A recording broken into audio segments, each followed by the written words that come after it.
Ja, Here, ons kom bid U as die ware Heer.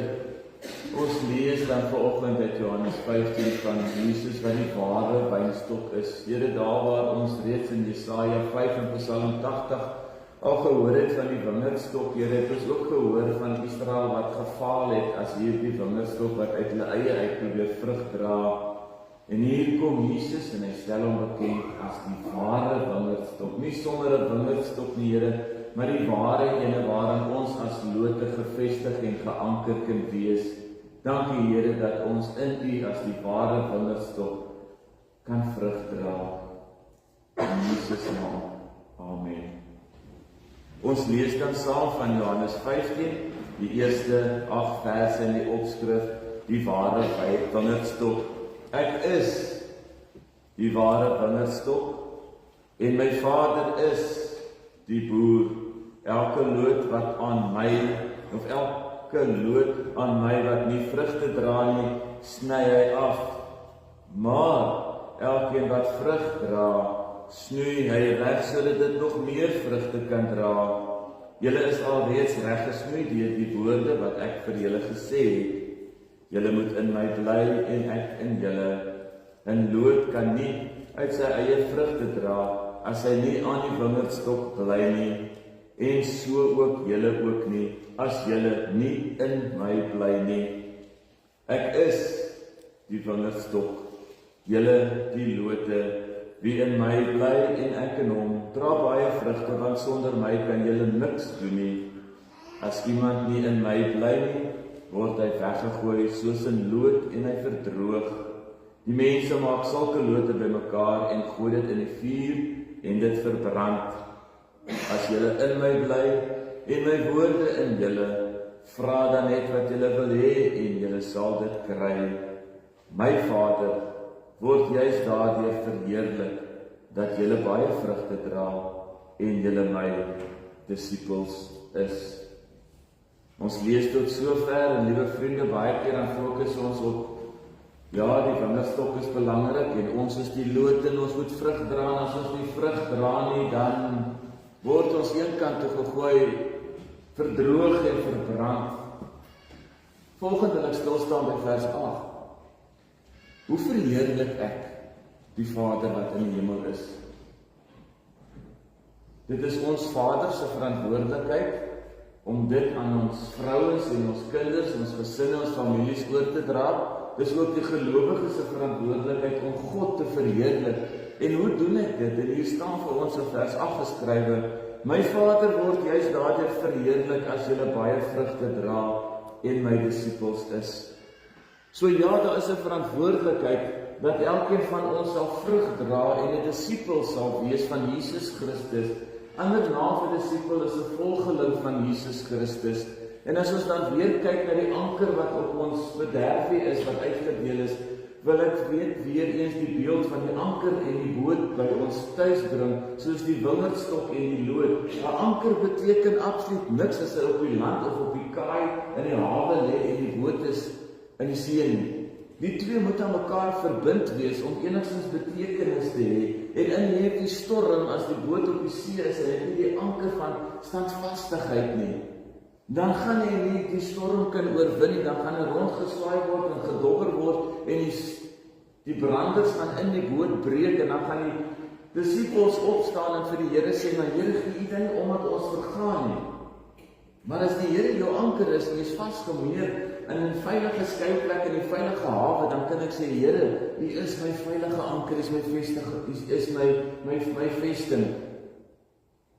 En daarom raak tog bewus van die boot en die anker, dat die twee nie sonder mekaar kan funksioneer of betekenis het nie.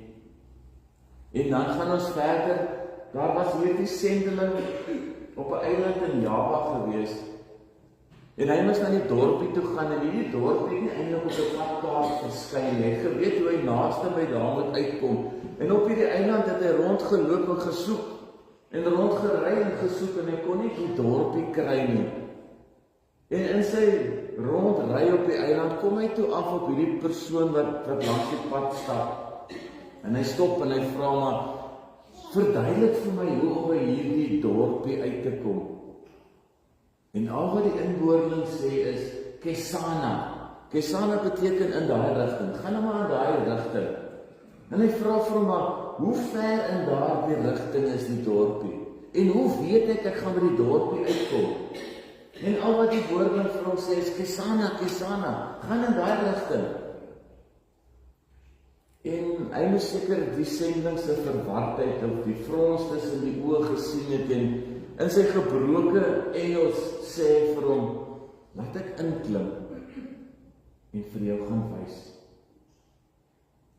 En vir my in hierdie gedeelte van vanoggend is 'n klein woordjie in, so belangrik, laat ek in jou kar inklim en laat ek vir jou gaan wys. En die sending sê in sy getuienis, ek het rigting gesoek, ek het 'n padkaart gesoek, maar ek het 'n gids gekry. Ek het meer gekry as wat ek voor gevra het, en partykeer ons as paas vra, Here, wys vir my die rigting om my gesin in te gaan. Here, wys vir my, hoe moet ek my kind groot maak, hoe moet ek daar wees vir hom of haar? En dan sê Jesus vir ons, maar ek wys nie net vir jou plek, ek klim in jou lewe in, want my seun Jesus Christus is die weg, die waarheid en die lewe. En niemand gaan by die Vader uitkom as jy nie by my inklim, as jy nie toelaat dat ek by jou inklim nie. Ek gaan nie net vir jou sê, Kesana, dis daai kant toe nie. Ek klim in jou lewenskantjie in en ek ry saam met jou as pa, sodat jy jou gesin by die regte plek kan uitbring. Wanneer ons vir God vra watter rigting, dan wys hy nie vir ons watter rigting. Hy sê, ek is die weg. Ek is die rigting wat jy moet volg. Volg my, gehoorsaam my, en jy sal jou bestemming bereik. En hierdie verhaal is veral vir ons paas vandag van groot nut, want as ons dink aan hulle wat afgesterf het, wat nie meer by ons is nie, dan kan ek sê, my pa het in my lewe ingeklim, en hy het vir my die regte beginsels geleer. Hy het my geleer om aan God gehoorsaam te wees. Hy het vir my die waardes en die norme geleer. Al is dit nou die 10 gebooie van jy mag nie steel nie, mag nie egbreek pleeg nie, jy mag nie ander man se vrou of goeders begeer nie. Here, al is dit in Exodus, het my pa dit vir my geleer. En ek wil gehoorsaam wees aan dit. Klim in my lewe in as vader van hierdie huis en wys vir my watter rigting ek moet inslaan en stap saam met my daardie rigting. As pa wees u vir my die anker om my huisgesin in moeilike omstandighede geanker te hou in die woord van die Here. Ons lees in vers 8. My Vader word juist daardeur verheerlik dat hulle baie vrugte dra en my disippels is. Die verheerliking van die Vader word verheerlik deur die uitleef van disippelskap van Jesus Christus. As ek 'n volgeling van Jesus Christus is, dan leef ek soos wat Jesus geleef het. En dis hoekom ons ook die liedjie gesing, maar ek wil soos Jesus leef, die Vader se seun, want dit wat Jesus gesê het, het hy self gesê, ek sê niks vir julle wat my Vader nie vir my sê nie.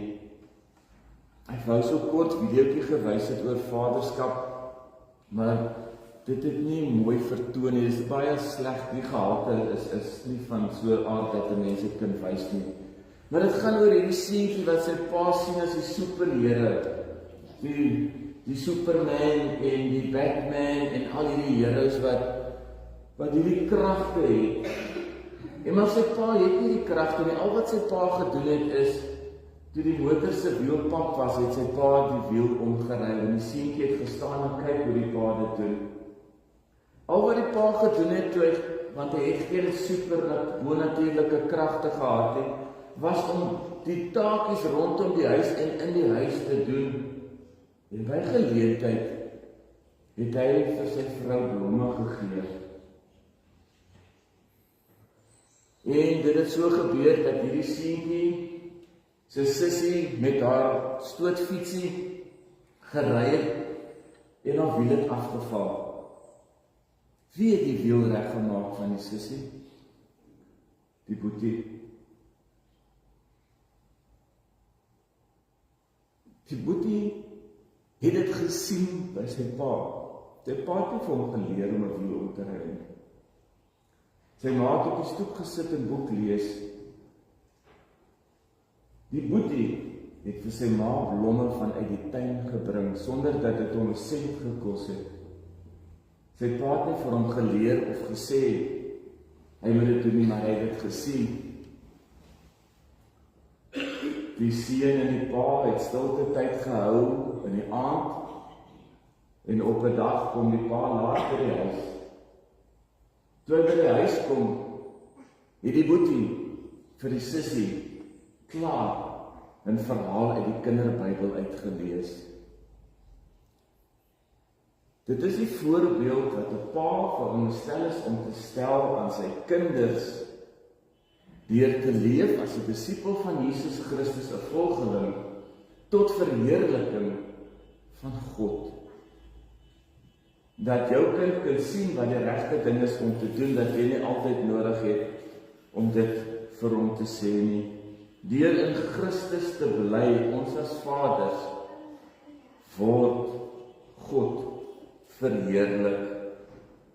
Wanneer die wingerd mooi op die land staan, dan vra ons maar, wie is die boer van hierdie wingerd?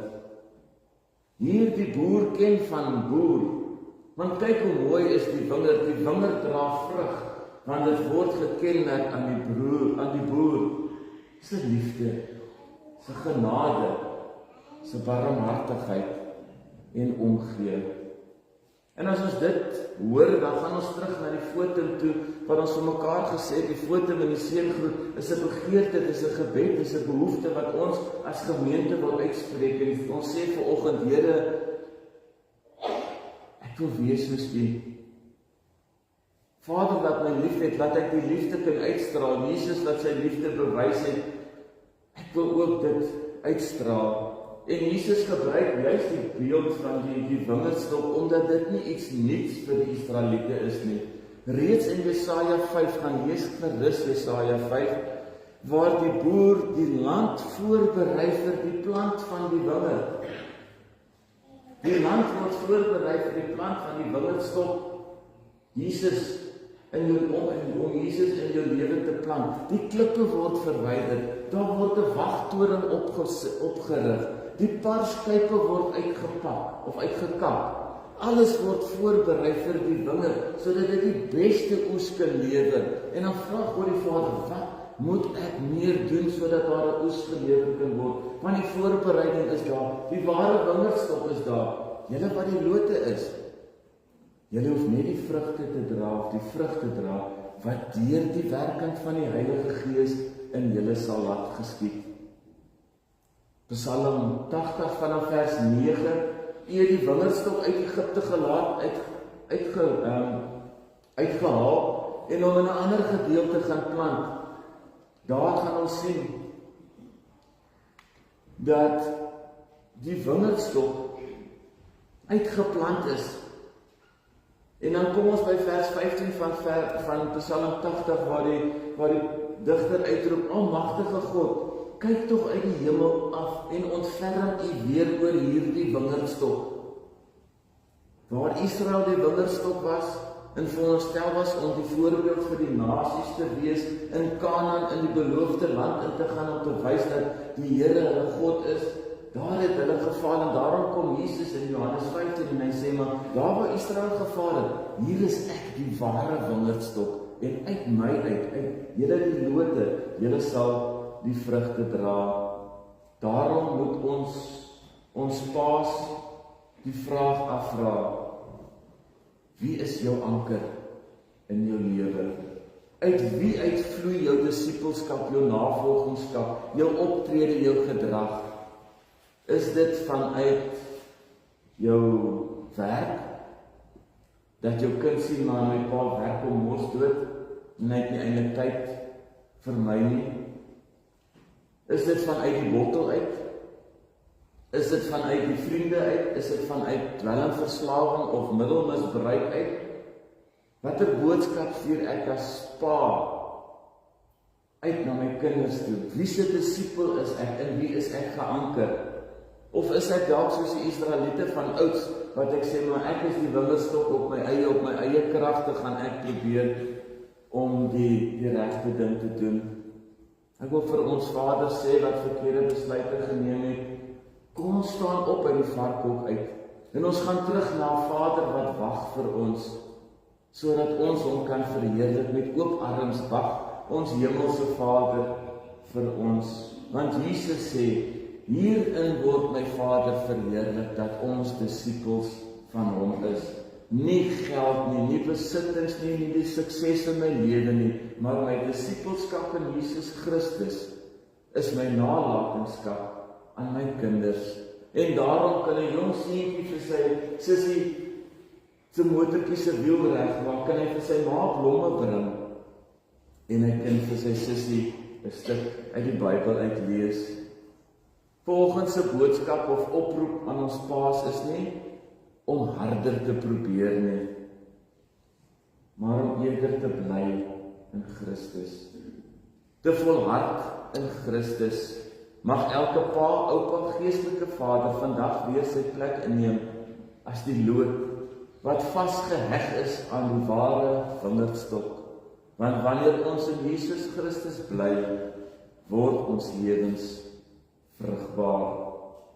Ek sluit af. Dis die oproep van vandag.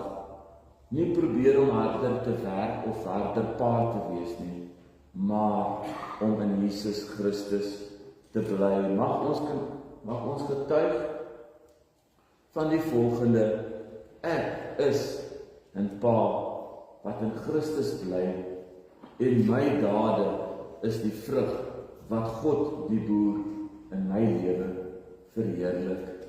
Hemelse Vader, dankie dat ons in U kan bly. Ons wil in niemand anders bly nie. Ja, Here, is belangrik vir ons vaders, maar ook vir ons as gemeente en as gelowige, as volgelinge.